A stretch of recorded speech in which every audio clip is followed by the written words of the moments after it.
प्रिय मित्रों नमस्कार।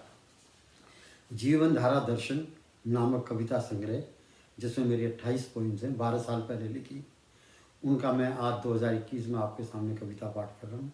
उसी क्रमशः में मैं अब आपके सामने 27वीं कविता पढ़ रहा हूँ, जिसका विषय है भाग्य व तकदीर। भाग्य हिंदी का होगा, तकदीर जो आम भाषा है हिंदुस्तानी उसका हो गया उसका। और जैसे मैंने कहा, ये जीवन धारा दर्शन है। इस कविता संग्रह में हर एक कविता जीवन धारा, जो जीवन का जो नितंत एक सलीला नदी जो बह रही है, उसकी फिलॉसफी क्या है, उसके विविध रूप के बारे में ये बता रहा है।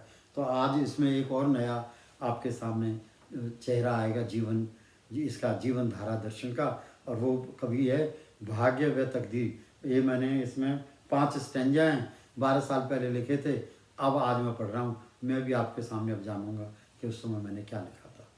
पहला, आपका भाग्य आपकी हथेलियों में लिखा है। कई कहते हैं ना, पढ़ो ना तो हाथ की रेखाएं ना पढ़ो, उनका अपना अनुमान है।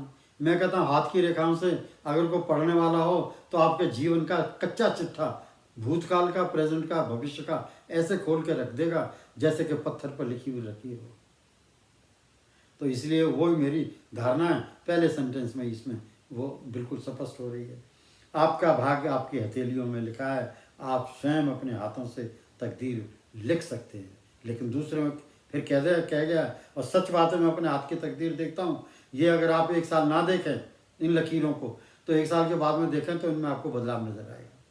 और वो बदलाव कैसे होगा? जैसे जैसे आपने निष्क्रिय जीवन का आपने अनुसरण किया या आपने क्रियाशील जीवन का आपने अनुसरण किया, क्या आपको निष्फलताएं और आपको दुर्लभ टाइम, मुश्किलों का टाइम गुजारना पड़ा, या आपने खूब अच्छे सफलताएं आपको मिली, खूब धन प्राप्त हुई? ये सब चीज़ें आपके हाथ में लिखी रहती हैं। तो वो कहता है आपका भाग्य आपकी हथेलियों में लिखा है। आप स्वयं अपने हाथों से तकदीर लिख सकते हैं। आप स्वयं अपने हाथों से अपना भाग्य बदल सकते हैं। आप दृढ़ निर्णय तो लें, आप दृढ़ निर्णय तो लें।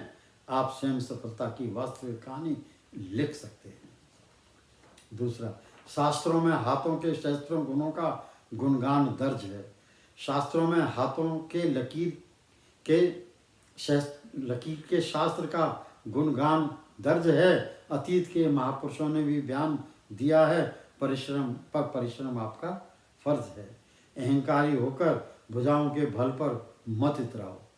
अहंकारी होकर भुजाओं के बल पर मत इतराओ। विवेक से परिपूर्ण तलातरम होकर सोचो, कुछ परहित निज हित में भी कर्म करके दिखलाओ। तीसरा, यह भी जान ले हथेली में लक्ष्मी भी वास करती है और सरस्वती भी वास करती है। हथेली में ही कर्म योग के प्रभु परमात्मा दामोदर विराजमान है। तू सरस्वती से ज्ञान ले, श्री लक्ष्मी से धर्म उपार्जन कर और श्री कृष्ण से कर्म कारक का ज्ञान जान ले। चौथा, कभी भी परिजनों से जरूरत से ज़्यादा उपेक्षा ना करना। कभी भी परिजनों से जरूरत से ज़्यादा उपेक्षा ना करना। कभी भी सहयोगियों, मित्र मंडली व शासन प्रशासन पर अपनी जिम्मेवारियां ना छोड़ना। अपनी कारगुजारी का लेखा जोखा रखकर अविवादित विश्लेषण करना। अपने मन में आत्मविश्वास की ज्योत जगाकर स्वयं भी व बीवी बच्चों का उद्धार करना। 5वां और अंतिम, भाग्य व तकदीर न जाने।